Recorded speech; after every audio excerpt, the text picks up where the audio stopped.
Deputetët e Iranit miratojnë mbylljen e ngushticës së Hormuzit. Na bëj follow për më shumë video. Faleminderit.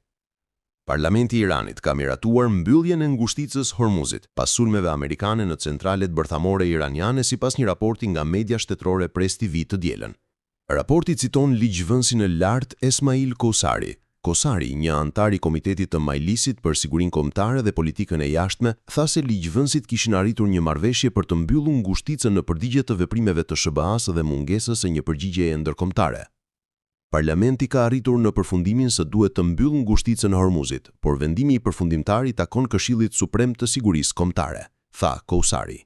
Ngushtica e Hormuzit, e vendosur në hyrje të Gjirit Persik, është një nga rrugët më të rëndësishme tregtare në botë, veçanërisht për importet e naftës. Vlerësohet se rreth 20% e furnizimit global me naftë, rreth 17 deri në 18 milion fuqi në dik, kalon nëpër ngushticë. Është gjithashtu një rrugë kryesore për eksportin e gazit natyror të lëngshëm, LNG, veçanërisht nga Katari.